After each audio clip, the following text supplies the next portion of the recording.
Welcome to Mojo TV. బులెటిన్ల ముందుగా headlines. Mother of all deals దిశగా Bharat EU free trade agreement.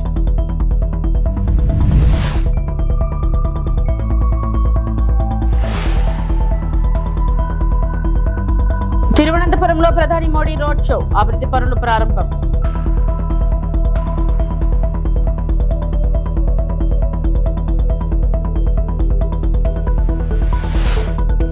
Seat విచారణపై KTR కీలక వ్యాఖ్యలు.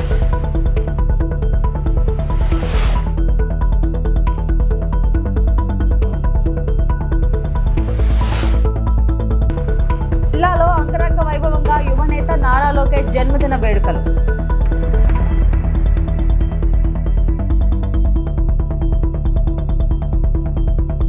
European Commission chief Ursula von der Leyen ప్రపంచ ఆర్థిక వేదిక డావోస్ 2026 సమావేశంలో భారతదేశం మరియు యూరోపియన్ యూనియన్ మధ్య ఫ్రీ ట్రేడ్ అగ్రిమెంట్ అంటే విముక్త వాణిజ్య ఒప్పందం అత్యంత కీలకమైన దశకు చేరుతున్నట్లు తెలిపారు. ఈ ఒప్పందాన్ని కొందరు మధ్యకాలిక చట్టంగా లేదా మదర్ ఆఫ్ ఆల్ డీల్స్ గా కూడా పిలుస్తున్నారు. ఆమె చెప్పినట్టుగా ఈ ఒప్పందం సాక్షాత్తు సుమారు 2 బిలియన్ జనాలను కలిగి ఉండే పెద్ద మార్కెట్ను సృష్టించి ప్రపంచ స్థాయిలో సుమారు 1/4% 25% జీడీపీని కవర్ చేస్తుందని భావిస్తున్నారు.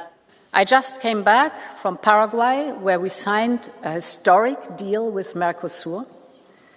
Next week we will be in India for another groundbreaking agreement. And negotiations are advancing with many others who want to do business with us. These deals will open massive opportunities for our businesses. They will create jobs here in Europe. They will give us resilience and security of supply. Because the more trading partners we have worldwide, the more independent we are. And that is exactly what we need.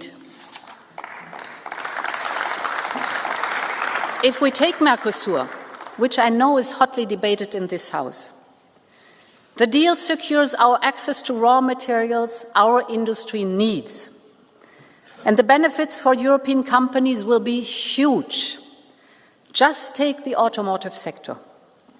European exports to Mercosur can rise by 20 billion euros or 200%. Thiruvananthapuram ప్రధాని నరేంద్ర మోడీ శుక్రవారం collection bound Keralam రాజధాని తిరువనంతపురంలో భారీ road show నిర్వహించారు.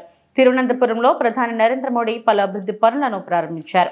అలాగే అమృత్ భారత్ రైళ్లను జెండా ఊపి ప్రారంభించారు. ఈ సందర్భంగా గత 11 సంవత్సరాలలో ఆర్థిక సమావేశం వల్ల ప్రజల జీవితాల్లో వచ్చిన మార్పులను ప్రధాని వివరించారు. ప్రధాని మాట్లాడుతూ పేదలు, ఎస్సీ, ఎస్టీ, ఓబీసీ వర్గాలు, మహిళలు, మత్స్యకారులకు ఇప్పుడు బ్యాంక్ రుణాలు సులభంగా అందుబాటులోకి వచ్చాయని చెప్పారు.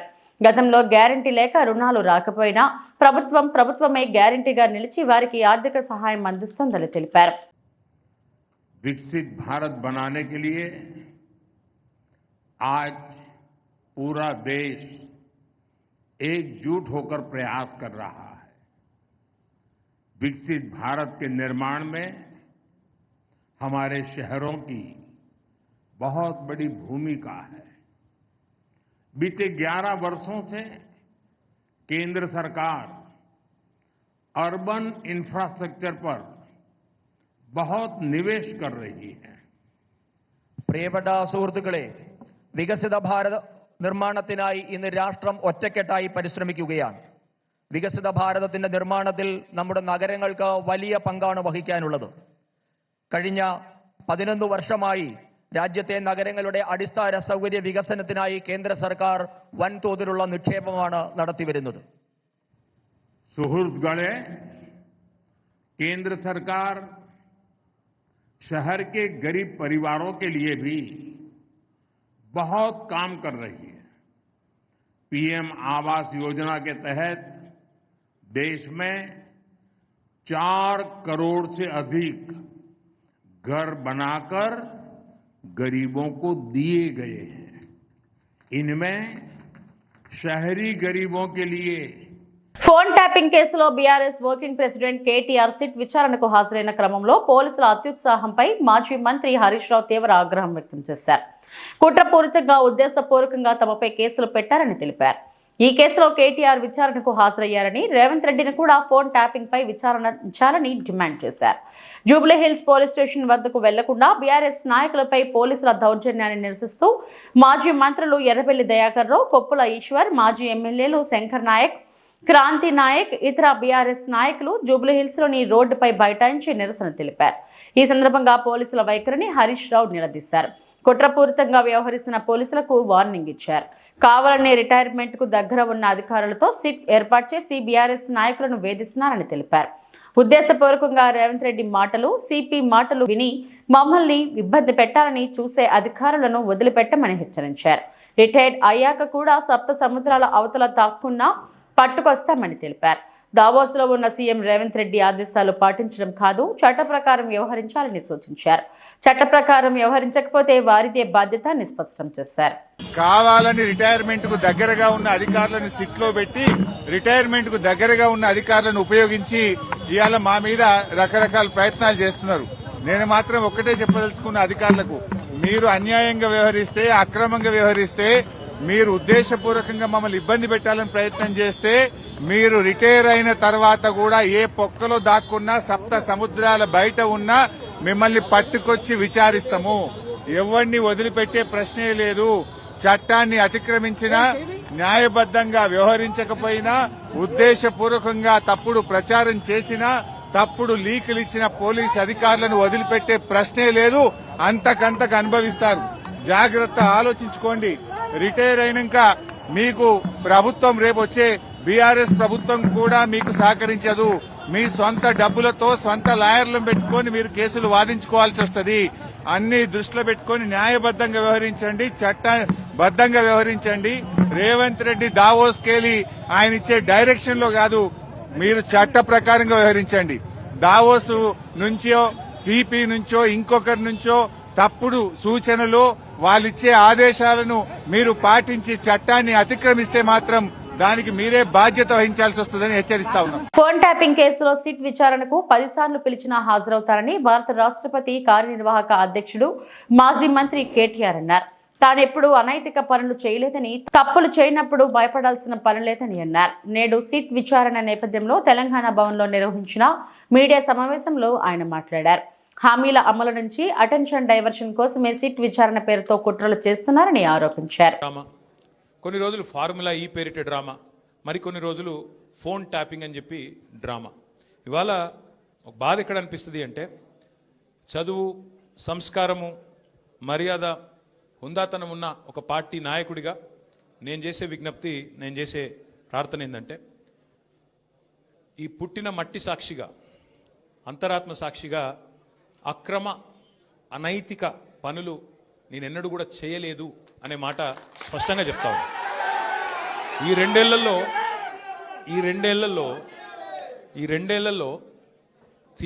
తీవ్రంగా, ఈ రెండేళ్లే కాదు, దాదాపు గత 7-8 ఏళ్లుగా తీవ్రమైన క్యారెక్టర్ అసాసినేషన్ ఎఫర్ట్ నా మీద, వ్యక్తిత్వ హననం. అంటే ఒక కుక్కను చంపే ముందు పిచ్చి కుక్కను ముద్రేయాలని ప్రయత్నం చేస్తారు కదా, నేనేదో డ్రగ్స్ తీసుకుంటానని, నాకేదో హీరోయిన్లతో సంబంధాలు ఉన్నాయని, లేని దిక్కుమాలిన వార్తలు రాసి నన్ను క్షోభకు గురి చేయడమే కాకుండా నా కుటుంబ సభ్యుల్ని, నా పిల్లల్ని, నా వాళ్ళు అనుకునే వాళ్ళందరినీ విపరీతమైన క్షోభకు గురి చేశారు. అయినా కూడా ఎన్నడూ బాధపడలేదు, బయటకు వచ్చి వేరే వాళ్ళలాగా దొంగ ఏడుపులు ఏడవలేదు. నేను నిబద్ధతతో పనిచేసిన నాయకుని కాబట్టి ఎవరికి భయపడకుండా 2 ఏళ్లుగా తలవంచకుండా పోరాటం చేస్తూ ఉన్నాను. ఇవాళ నేను ఏదో టెలిఫోన్ ట్యాపింగ్లో ఏదో విచారణ క్రమాన్ని పిలిచారు, బరాబర్ పోతాం, పోయి అడుగుతా. ఏమడుగుతా? ఏం తప్పు చేసింది మా ప్రభుత్వం అని అడుగుతా, ఎక్కడ తప్పు జరిగింది అని అడుగుతా. ఇవాళ వారు సమాధానాలు చెప్పాలి నాకు. గత 2 ఏళ్లుగా ఈ ఫోన్ ట్యాపింగ్ పేరిట ఒక డైలీ సీరియల్ మాదిరిగా, అంతులేని కథ మాదిరిగా లీకుల రూపంలో ఏదైతే మా వ్యక్తిత్వ హననం జరుగుతుందో దానికి బాధ్యులు ఎవరు అని అడుగుతా. ఎవరో హీరోయిన్ల ఫోన్లు ట్యాప్ అయినాయని మీరే ఒక 2 నెలలు నడిపిస్తారు డ్రామా. పోలీసు వాళ్ళు, కాంగ్రెస్ పార్టీ వాళ్ళు మీరే లీకులు ఇస్తారు, మీరే రాయిస్తారు, మీరే మళ్ళీ మీదికెళ్ళి మా వ్యక్తిత్వ హననం చేసే ప్రయత్నం చేస్తారు. ఇక వీళ్ళని బెదిరించిందట, వాళ్ళని బెదిరించిందట అని మీరే రాపిస్తారు 2 నెలలు. మళ్ళీ 3వ నెలలో మీరే రాపిస్తారు. ఏ హీరోయిన్ల ఫోన్ ట్యాప్ కాలేదు, ఎవరిది కాలేదు, అంతా బోగస్, ఇన్ని రోజులు మేము చెప్పిందంతా తూచ్ అని చెప్పి మళ్ళీ మీరే రాయిస్తారు. మరి నా పరువుకి నా ప్రతిష్టకు కలిగిన నష్టానికి ఎవడు బాధ్యుడు? మంత్రి నారా లోకేష్ పుట్టినరోజు సందర్భంగా అనంతపురం అర్బన్ లో ఎమ్మెల్యే దగ్గుబాటి వెంకటేశ్వర్ ప్రసాద్ ఆధ్వర్యంలో సంబరాలు. నగరంలోని అర్బన్ పార్టీ కార్యాలయంలో భారీ కేక్ ను టీడీపీ నేతలతో కలిసి కట్ చేసిన ఎమ్మెల్యే దగ్గుబాటి 43 ఏళ్లలోకి అడుగు పెడుతున్న సందర్భంగా 43 కేజీల కేక్ ను కట్ చేసిన నేతలు. తాతకు తగ్గ మనవుడు, తండ్రికి తగ్గ తనయుడు మా యువ నాయకుడు నారా లోకేష్. అన్నా క్యాంటీన్లతో పేదలకు ఆశాజ్యోతిగా మారిన నారా లోకేష్ 43 ఏళ్లకే పారిశ్రామికవేత్తగా రాష్ట్రాన్ని ప్రగతి పదంలో నడిపించే యువనేతగా ఎదిగారు.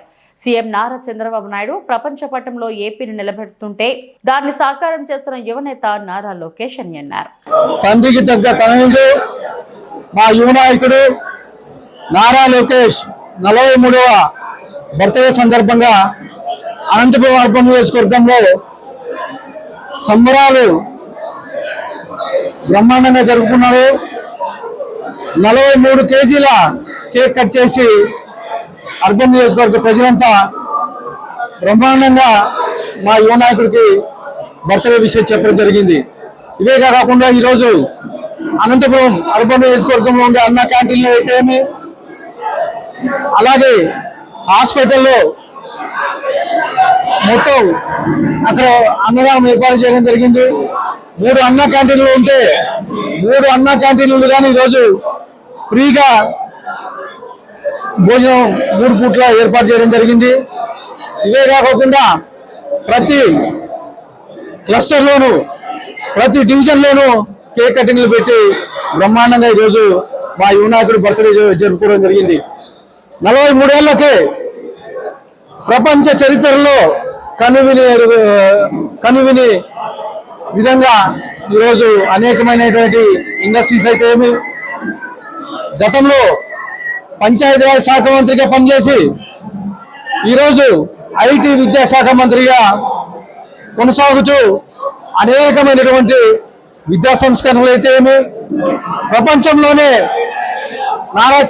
మా ముఖ్యమంత్రి నారా చంద్రబాబు నాయుడు గారు ఆంధ్రప్రదేశ్ నంబర్ 1లో నిలబెడుతూ ఉంటే దానికి ఎంతో సహకారం అందిస్తూ ఈరోజు తండ్రికి తగ్గ తనయుడుగా మా యువ నాయకుడు నారా లోకేష్ గారు పేరు సంపాదించారు. ఈరోజు మీరు చూస్తున్నారు, ప్రపంచం మొత్తం తిరిగి అనేకమైనటువంటి ఇండస్ట్రీస్ తీసుకొచ్చారు. ముఖ్యంగా నిన్న విశాఖపట్నంలో ప్రపంచం మొత్తం ఆంధ్రప్రదేశ్ వైపు చూసే విధంగా గూగుల్ సంస్థను తీసుకొచ్చి ఈరోజు మా యువ నాయకుడు నారా లోకేష్ గారు. ఫోన్ ట్యాపింగ్ పై సీఎం రేవంత్ రెడ్డి గతంలో చేసిన వ్యాఖ్యలకు ప్రస్తుతం తీసుకుంటున్న చర్యలకు మధ్య వ్యత్యాసం ఉందని ఆర్ఎస్ ప్రవీణ్ కుమార్ అన్నారు. గతంలో ఫోన్ ట్యాపింగ్ తప్పు కాదని రేవంత్ రెడ్డి వ్యాఖ్యానించారని గుర్తు చేశారు. కానీ ఇప్పుడు అదే ముఖ్యమంత్రి ఫోన్ ట్యాపింగ్ పై కేసులు నమోదు చేయిస్తున్నారని వివరించారు. ఫోన్ ట్యాపింగ్ అనేది దేశ భద్రత కోసం పోలీసుల ద్వారా చేయబడుతుందని చెప్పారు. అన్ని ప్రభుత్వాలు ఫోన్ ట్యాపింగ్ చేస్తాయని, అయితే ఏ రాష్ట్రంలోనూ దీనిపై బహిరంగ చర్చ జరగలేదని ఆర్ఎస్ ప్రవీణ్ కుమార్ వ్యాఖ్యానించారు. ఈ ముఖ్యమంత్రి గారు కూడా ఢిల్లీ వేదికగా టెలిఫోన్ ట్యాపింగ్ తప్పు కాదు అని చెప్పి రకరకాల, ఇది సాక్షి పత్రికలో వచ్చింది, అదేవిధంగా ఆర్టీఓలో వచ్చింది, టెలిఫోన్ ట్యాపింగ్ తప్పు కాదు, టెలిఫోన్ ట్యాపింగ్ జరుగుతూనే ఉంటుంది అని చెప్పి ఈ ముఖ్యమంత్రి గారు కూడా చాలాసార్లు చెప్పిండ్రు. ఢిల్లీ వేదికగా చెప్పిండు. చాలా పత్రికల్లో కూడా ఇది ప్రచురితమైంది. 2025 గత సంవత్సరం ఢిల్లీలో చెప్పాడు. మరి ఈరోజు ఇదే ముఖ్యమంత్రి గారు ఇదే ట్యాపింగ్ కేసును, నేను మళ్ళీ చెప్తున్నా, ఈ ట్యాపింగ్ అనేది దేశ రక్షణ కోసం గోప్యంగా పోలీసులు మాత్రమే చేసే కార్యక్రమం. ఏ రాష్ట్రంలో కూడా దీని మీద చర్చ జరగడం లేదు, కేవలం తెలంగాణలో జరుగుతుంది. కేంద్ర ప్రభుత్వం కింద కూడా ఎన్నో నిఘా సంస్థలు ఉన్నాయి, కానీ ఢిల్లీలో దీని మీద చర్చ జరగడం లేదు. ఎందుకంటే కేంద్ర ప్రభుత్వానికి అది ఏ పార్టీ అధికారంలో ఉన్నా కూడా దీని మీద చర్చ చేయరు. ఎందుకంటే దేశ రక్షణకు మించిన బాధ్యత ఏ ప్రభుత్వం మీద ఉండదు. కానీ 4 గోడల మధ్యలో జరగాల్సిన ఈ ట్యాపింగ్ వ్యవహారం, చట్టబద్ధంగా జరుగుతున్న ఈ ట్యాపింగ్ వ్యవహారాన్ని బజారుకి ఇచ్చిన అపఖ్యాతి ఇలా రేవంత్ రెడ్డి గారు మూట కట్టుకున్నారు. తాడిపత్రి మున్సిపల్ చైర్మన్ జేసీ ప్రభాకర్ రెడ్డి సంచలన వ్యాఖ్యలు చేశారు. కాలం మారిందని గతంలో బాంబులు వేసేవారు ఉండేవారని ఇప్పుడు వేసేవారు లేరు, మట్టేవాళ్ళు లేరని అన్నారు. తాను గన్ లైసెన్స్ కోసం హోమ్ మినిస్టర్ అనితకు అనేక సార్లు లేఖలు రాశానని, నా సంగతి ఎలా ఉన్నా కనీసం MLA JC Asmit Reddy gun license renewal కూడా చేయలేదని అన్నారు. ఎమ్మెల్యే గన్ లైసెన్స్ రెన్యూల్ కోసం లేఖ రాసినా ఇప్పటివరకు చేయలేదని, MLA JC Asmit Reddy gun license renewal చేసుకోలేని పరిస్థితి ఇప్పుడు ఉందని అన్నారు. ఇక మా కార్యకర్తల పరిస్థితి ఏంటని ప్రశ్నించారు. తాడిపత్రిలో ప్రతి ఒక్కరూ పార్టీ కోసం 5 ఏళ్లు కష్టపడ్డారని, నేను అనేక రకాలుగా నష్టపోయానని, డబ్బులు పోగొట్టుకున్నానని జేసీ తెలిపారు. ఎందుకు చెప్తున్నానంటే కాలం మార్పు వచ్చింది.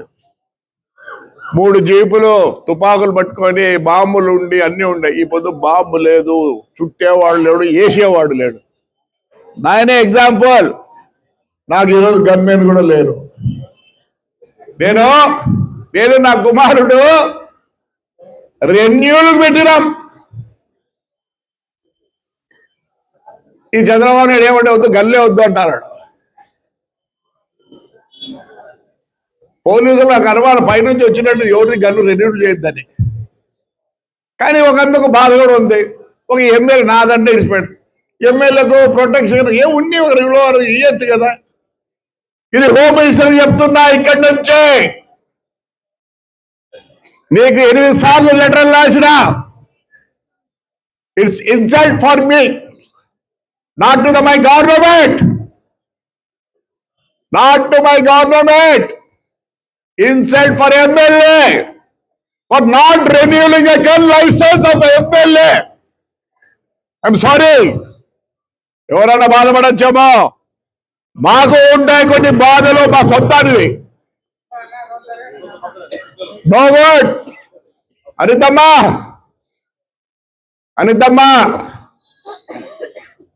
మరి నాది తప్పు నీది తప్పు పోలీసులు తప్పు నాకు తెలియదు.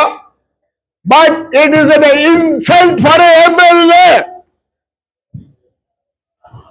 అంటే వారి సొంత గన్ లైసెన్స్ రెన్యూ చేసుకోవడం పరిస్థితి. నాకేం బాధ కాదు. నా పరిస్థితి ఎట్లుంటే నా కార్యకర్త పరిస్థితి ఏంటి? నా కార్యకర్త పరిస్థితి ఏంటి? మేము ఎస్పెషల్లీ తాడిపత్రి కాన్స్టిట్యున్సీ 5 ఏళ్ళు ప్రతి ఒక్కరు పార్టీ కోసం కష్టపడ్డారు. జైళ్లకు పోయినా కానీ బాధ లేదు. నేను ఎప్పుడో ఒకటే చెప్తా, నేను తెలుగుదేశం కోసం కష్టపడ్డానో లేదు, కానీ నా కాన్స్టిట్యున్సీ ప్రజల కోసం నేను కష్టపడ్డా. అందుకే నన్ను అందలం ఎక్కించినారు. ఒంటిమిట్ట ఆలయం వద్ద భక్తులకు ఎదురవుతున్న నిర్లక్ష్యం. అత్యంత పురాతనమైన పవిత్ర పుణ్యక్షేత్రమైన ఒంటిమిట్ట శ్రీ కోదండ రామస్వామి ఆలయం పరిసరాల్లో తీవ్ర నిర్లక్ష్యం కనిపిస్తుంది. ఆలయానికి వచ్చిన భక్తులకు కనీస సౌకర్యాలు సరిగ్గా అందించడం లేదని ఆవేదన వ్యక్తమవుతుంది. ముఖ్యంగా లడ్డూ ప్రసాదాల విక్రయ కేంద్రంలో ఎలాంటి నియమాలు పాటించడం లేదని భక్తులు ఆరోపిస్తున్నారు. ఉదయం 9:30 గంటలు దాటినా లడ్డూ విక్రయ కేంద్రం తెరుచుకోకపోవడం విమర్శలకు దారితీస్తుంది. లడ్డూలు ఎన్ని గంటల నుంచి ఎన్ని గంటల వరకు విక్రయిస్తారన్న సమాచారం ఎక్కడా ప్రదర్శించకపోవడంతో భక్తులు అయోమయానికి గురవుతున్నారు. దూర ప్రాంతాల నుంచి వచ్చిన భక్తులు లడ్డూ ప్రసాదం కోసం గంటల తరబడి ఎదురు చూస్తుండగా కొందరు నిరాశతో వెనుదిరుగుతున్నారు. తిరుమల తిరుపతి దేవస్థానం ఆధ్వర్యంలో లడ్డూ ప్రసాదం ఇక్కడ విక్రయించబడుతున్నప్పటికీ సిబ్బంది అందుబాటులో లేకపోవడం గమనార్హం. టెంపుల్ ఇన్స్పెక్టర్ నవీన్ను వివరణ కోరగా లడ్డూ విక్రయాలు జరుగుతాయని తెలిపారు. అయితే సిబ్బందికి ఫోన్ చేసినప్పటికీ కేంద్రంలో ఎవరూ కనిపించలేదని భక్తులు తెలిపారు. ఇక ఆలయం వద్ద నిర్మించిన విశాలమైన పుష్కరిణిలో బ్రహ్మోత్సవాల సమయంలో మాత్రమే నీరు నింపుతామని, మిగతా రోజుల్లో నీరు ఉంచితే అవాంఛనీయ పరిస్థితులు ఏర్పడతాయని అధికారులు చెబుతున్నారు. అయితే నిత్యం నీరు లేకపోవడం వల్ల భక్తులు స్నానానికి ఇతర ప్రాంతాలకు వెళ్లాల్సి వస్తుంది. కోట్లాది రూపాయలు ఖర్చు చేస్తున్నా భక్తుల సౌకర్యాలపై సరైన దృష్టి పెట్టకపోవడంపై తీవ్ర విమర్శలు వ్యక్తమవుతున్నాయి.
అనంతపురం తాడిపత్రిలో జేసీ ప్రభాకర్ రెడ్డి ఆధ్వర్యంలో ఘనంగా మంత్రి నారా లోకేష్ పుట్టినరోజు వేడుకలు. నేతలు కార్యకర్తలతో కలిసి వేడుకల్లో పాల్గొన్న జేసీ ప్రభాకర్ రెడ్డి అభివృద్ధికి సహకరిస్తామని, తాడిపత్రి అభివృద్ధికి పాటుపడతామని మంత్రి నారా లోకేష్ బర్త్డే గిఫ్ట్ గా టీడీపీ కార్యకర్తలతో ప్రతిజ్ఞ చేయించిన జేసీ ప్రభాకర్ రెడ్డి. జేసీ ప్రభాకర్ రెడ్డి మాట్లాడుతూ, నాకు దేవుడిచ్చిన వరం తాడిపత్రి ప్రజలు. రాష్ట్ర అభివృద్ధి కోసం నారా లోకేష్ దావోస్ వెళ్లడం. టీడీపీ కార్యకర్తలు అందరూ తాడిపత్రి అభివృద్ధికి పాటుపడాలి. చిల్లర మాటలు పట్టించుకోవాల్సిన అవసరం లేదు. ఇక మా కార్యకర్తల పరిస్థితి ఏంటి? తాడిపత్రిలో ప్రతి ఒక్కరూ పార్టీ కోసం 5 ఏళ్లు కష్టపడ్డారు. నేను అనేక రకాలుగా నష్టపోయాను, డబ్బులు పోగొట్టుకున్నాను. చంద్రబాబు టీడీపీ వల్ల నాకు ఎలాంటి నష్టం జరగలేదు. చాలా మంది ఎమ్మెల్యేలకు వాళ్ళ నియోజకవర్గం గురించి తెలియదు. రాయలసీమ ప్రాజెక్టుల గురించి తెలియని వాళ్ళు కూడా ఇరిగేషన్ గురించి మాట్లాడుతున్నారు. నాకు జేసీ అస్మిత్ రెడ్డి, పవన్ రెడ్డి కంటే కూడా లోకేష్ కోసం ఎంతవరకు అయినా పోరాడతానని అన్నారు. వాడి మీద అందరికన్నా బాగా పుట్టినాడు, బ్రహ్మాండంగా వాళ్ళ తాత అన్ని విధాలు ఇచ్చిపోయినాడు. కానీ ఆ రోజు కుప్పంలో యాత్రకు మొదలు పెట్టినాడు. ఈ రోజు 43 సంవత్సరాలు అనుకుంటా, 43 సంవత్సరాల బర్త్డే ఈ రోజు చేసుకుంటున్నాడు. అప్పుడు ఎంత వయసు? 7 ఏళ్ల కింద ఎంత వయసు? 8 ఏళ్ల కింద ఎంత వయసు అబ్బాయిదే? 37 సంవత్సరాల్లో వాడు అవస్థ పడాల్సిన అవసరం లేదు. అన్నీ ఉన్నాయి. హాయిగా బయట చదువుకొని వచ్చినాడు. ఆడి కార్లు అడ్డిపించి కార్లు కూడా చేశాడు, 1-2 కార్లు కూడా చేశాడు. ఎక్కడైనా హాయిగా బతికిండొచ్చు. బట్ మన కోసరం, మన అందరి కోసరం ఆ రోజు అక్కడి నుంచి మొదలు పెడితే మైకులు మీకున్నారు పలవనేరులో. అది దుస్థితి అబద్ధం. బ్రహ్మాండంగా జరిగింది. నాకు పవన్ అస్మిత్ ఎంతో వీడి కోసం అందరికన్నా ఎక్కువ పోరాడతా. ఎందుకంటే దరిదాపుల్లో ఎవరు నాయకుడు కనబడటం లేదు. దరిదాపుల్లో ఎవరు నాయకుడు కనబడటం లేదు. దావోస్ అంటాడు, వాళ్ళతో మీటింగ్ అంటాడు, వీళ్ళతో మీటింగ్ అంటాడు. మరి వాళ్ళు కష్టపడినప్పుడు, ఈ చిన్నబాబు కష్టపడేటప్పుడు మనం మన కాన్స్టిట్యూషన్ డెవలప్ చేసుకోలేమా? విశాఖ గాజువాక ప్రజాభిప్రాయ సేకరణ వాయిదా. పెదగంటేడ తహసీల్దార్ అమల స్థానిక నేతలు వాయిదా కోరారు. వాళ్ళ నిర్ణయం మేరకు జాయింట్ కలెక్టర్ ప్రజాభిప్రాయ సేకరణ వాయిదా వేయడం జరిగింది. సిమెంట్ ఫ్యాక్టరీ విషయంలో మరోసారి ప్రజాభిప్రాయ సేకరణ కార్యక్రమం నిర్వహించడం జరుగుతుంది. ఆ రోజు ప్రజల అభిప్రాయంను తీసుకొని ప్రభుత్వంకి నివేదిక అందిస్తాం. ఈ రోజు జరిగే కార్యక్రమం వద్ద ప్రజలు ఆందోళన చేయడంతో వాయిదా వేశాం. అందరికీ నమస్కారం అండి. ఈరోజు ఏదైతే ప్రజాభిప్రాయ సేకరణ జరగడానికి నిర్ణయించామో అది అందరికీ తెలిసిన విషయమే. కొంత వ్యతిరేకత అనేది ఉండడం వలన అది నిలిచిపోయింది. దీనివలన ఎవరైతే అక్కడ వచ్చి మన లీడర్స్ ఎవరు ఉన్నారో వాళ్ళందరినీ కూడా జేసీ గారు ఈవినింగ్ పిలవడం జరిగింది. వాళ్ళతో మాట్లాడడం అన్నది జరిగింది. సో మాట్లాడిన తర్వాత వాళ్ళందరూ రిక్వెస్ట్ చేసేది ఏంటి అంటే, మాకు ఇంకొక డేట్ అన్నది ఇవ్వండి, ఆ రోజున మేము వచ్చి మా ఒపీనియన్ అన్నది తెలియజేస్తామని చెప్పారు. సో కాబట్టి జేసీ గారు కూడా దానికి ఒప్పుకున్నారు. ఫర్దర్గా ఇంకా ఒక డేట్ అన్నది పొల్యూషన్ బోర్డు వాళ్ళతో మాట్లాడి ఇంకొక డేట్ అన్నది అలాట్ చేయడం అన్నది జరుగుతుంది. ఆ రోజున వచ్చి ఏమైతే జేసీ గారు చెప్పేది ఏంటంటే, ప్రజలు ఏమి చెప్తారో అదే రికార్డ్ చేసి గవర్నమెంట్ నోటీస్లో పెడతాము. మేము ఏదైతే పెట్టామో అది కూడా పబ్లిష్ చేస్తాము. సో దీనిలో ట్రాన్స్పరెంట్గా ఉంటుంది కాబట్టి పబ్లిక్ అందరూ సహకరించండి. మీరు ఏం చెప్పాలన్నా కూడా నెక్స్ట్ హీరింగ్ ఏదైతే ఉందో దానిలో మీరు చెప్పినట్లయితే మేము అది గవర్నమెంట్ నోటీస్లో పెడతాము అనేసి చెప్పడం జరిగింది. సో నెక్స్ట్ డేటా అన్నది కమ్యూనికేట్ చేస్తారండి, పొల్యూషన్ బోర్డు వాళ్ళు కమ్యూనికేట్ చేస్తారు. అక్కడ నుంచి మనకు రాగానే అన్ని నోటీస్ బోర్డులో తర్వాత పేపర్ వాళ్ళకు కూడా మనం ఇన్ఫామ్ చేస్తాము. ఆ రోజున ప్రజలు వచ్చినట్లయితే వాళ్ళు ఏం చెప్తారో అది మనం రికార్డ్ చేసి పంపించడం అన్నది జరుగుతుంది. అది డిసైడ్ చేస్తారు. Maximum probably 2 weeks 15 days time ఉంటుంది అని అన్నారు. అది అఫీషియల్గా మనకి పొల్యూషన్ కంట్రోల్ బోర్డు నుంచి రావాలి. ఈరోజు వాయిదా పడిందంటే మీరు చూసారు, జేసీ గారు ఇక్కడ నియర్లీ 4 hours వెయిట్ చేశారు. ఏ టైంకైనా వచ్చి మాట్లాడదాం పబ్లిక్తో అని. సో పబ్లిక్ అప్పటికే కొంచెం చైర్స్ విసిరేయడం, టెంట్లు చింపేయడం, కొంత అగ్రెసివ్గా వాళ్ళు బిహేవ్ చేయడం వలన ఇది అవ్వలేదు. ఈవెన్ అప్పటికి కూడా 1 గంట అప్పుడు కూడా అక్కడ ఉన్న పబ్లిక్తో మాట్లాడతానని అన్నారు సార్. కాకపోతే అక్కడ కండిషన్ అన్నది అవుట్ ఆఫ్ హ్యాండ్స్లో ఉంది కాబట్టి మరి ఇంకా అలౌ చేయలేదు. వరంగల్ జిల్లా నర్సంపేటలో పేరింటి ఆడపిల్లలకు వరప్రదాయినిగా నిలుస్తున్న కళ్యాణ లక్ష్మి పథకం కింద చెక్కులు పంపిణీ జరిగింది. శుక్రవారం నర్సంపేట మున్సిపాలిటీ పరిధిలోని సిటిజన్ క్లబ్లో నిర్వహించిన కార్యక్రమంలో నర్సంపేట ఎమ్మెల్యే దొంతి మాధవరెడ్డి పాల్గొని చెక్కులను పంపిణీ చేశారు.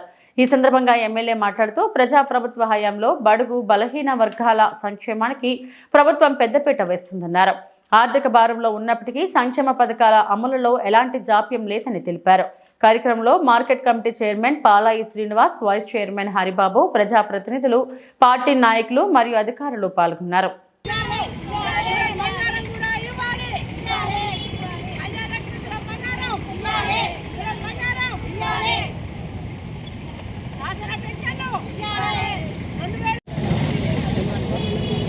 గత ప్రభుత్వం కేసీఆర్ ఉన్నప్పుడు ప్రతి పెళ్లి చేసుకున్న మహిళకు ఆసరాగా 1,116 రూపాయలు కళ్యాణ లక్ష్మి కింద మంజూరు చేయడం జరిగింది. అదేవిధంగా ఈ ఉన్న ప్రభుత్వం కూడా కళ్యాణ లక్ష్మి ఇస్తూ కులం బంగారం కూడా ఇస్తామని వాగ్దానం చేశారు. గత 2 సంవత్సరాలు జరిగింది. ఏ ఒక్కరికి కూడా కులం బంగారం ఇచ్చిన వాగ్దానాలు లేవు. ఇదే కాకుండా వారి గ్యారంటీలలో తెల్ల రేషన్ కార్డు ఉన్న ప్రతి ఒక్క మహిళకు 18 సంవత్సరాలు కలిగి ఉన్న వారి అందరికీ 2,500 రూపాయలు మంజూరు చేస్తామన్నారు. ఇంతవరకు ఇవ్వలేదు. అది కూడా 2,500 రూపాయలు ఒక మహిళకు కూడా మంజూరు చేయని ప్రభుత్వం ఇది. ఇదే కాకుండా చదువుకున్న పిల్లలకు స్కూటీలు ఇస్తామన్నారు. అది కూడా 2 సంవత్సరాలు అయితే ఏ ఒక్క మహిళకు కూడా వర్తించింది లేదు. ఇలాంటి ఎన్నో వాగ్దానాలు చేసిన కాంగ్రెస్ ప్రభుత్వం ఒక్క వాదాని మీద కూడా నిలబడని ప్రభుత్వం ఈ గ్యారంటీలు ఈ వాగ్దానాలు చెప్పడం ఎందుకంటే ఇవన్నీ చెప్పినచో నెరవేర్చి చూపించాలి. ఏనాడు ఈ ప్రభుత్వం ఈనాడు మంజూరు చేస్తారనేది కూడా నమ్మకం లేదు. హాస్పిటల్లో డెలివరీ అయిన ప్రతి ఒక్క మహిళలకు కేసీఆర్ కిట్ అనేది ఇచ్చి అది కూడా వారికి 3,000 రూపాయల చొప్పున కూడా వారు డెలివరీ అవ్వడానికి ఆసరాగా 3,000 రూపాయలు ఇచ్చారు. అవి కూడా కేసీఆర్ కిట్ లేదు, మంజూరు అనేది 3,000 రూపాయలు. ఇలాంటి ఎన్నో ఉండి కేసీఆర్ గారు ఉన్నప్పుడు ఎన్నో ఇచ్చారు. అలాంటి ఏమీ లేకుండా ఇలాంటి మాట కబుర్లు చెబుతూ ఈ ప్రభుత్వం గడుపుతుంది. అదే కాకుండా ఇప్పుడు నిరుద్యోగులకు ఆటో తోడుకునే వాళ్ళకు కూడా 500 రూపాయలు ఇస్తామన్నారు. అవి లేవు. 5 లక్షల రూపాయలు వారికి ఇస్తామన్నారు. అవి 2 సంవత్సరాల నుంచి ప్రభుత్వంలో మాటలు తప్ప మాటలు తప్ప ఇలాంటి ఇచ్చిన వాగ్దానాలు ఏమీ నెరవేర్చుకోరని జనాలందరికీ తెలిసిపోయింది కూడా. రాబోయే ప్రభుత్వం టీఆర్ఎస్ వస్తేనే ఇవన్నీ మనకు అనుకునే విధంగా మన పేద ప్రజలకు అందరికీ అనుకూలంగా మన కేసీఆర్ గారు ఉంటేనే అన్నీ అమలు జరుగుతాయని అందరికీ నమస్కారం. కాంగ్రెస్ ప్రభుత్వము మహిళల పట్ల అనేక వాగ్దానాలు చేసి అధికారంలోకి వచ్చింది. 2 సంవత్సరాలు అవుతుంది మహిళలకు వాగ్దానాలు ఇచ్చి. కళ్యాణ లక్ష్మి అనే చెక్కులు ఈరోజు పంపిణీ చేస్తున్నారు మాధవరెడ్డి గారు. తులం బంగారమే ఎడిపోయింది మహిళలకి. పేదింటి ఆడబిడ్డకు తులం బంగారం ఎంత ఆసర అవుతుంది ఒక్కొక్క ఆడబిడ్డకి. అలాగే 18 సంవత్సరాలు పైబడిన మహిళలకు నెలకి 2,500 ఇస్తామని చెప్పి అక్కకు, చెల్లికి, అమ్మకు, కుటుంబంలో ఎందరుంటే అందరికి ఇస్తామని చెప్పి అవి కూడా ఆ వాగ్దానం కూడా నెరవేర్చకుండా ఇప్పుడు మున్సిపల్ ఎలక్షన్లో ఓట్స్ కోసం వస్తున్నారు. మా మహిళల పట్ల ఇచ్చిన వాగ్దానాలన్నీ ప్రతి ఒక్కటి నెరవేర్చాలని కోరుకుంటున్న ప్రభుత్వాన్ని, కాంగ్రెస్ ప్రభుత్వాన్ని. ఇవి ఇప్పటివరకు నా బులెటిన్ అప్డేట్స్. నమస్తే.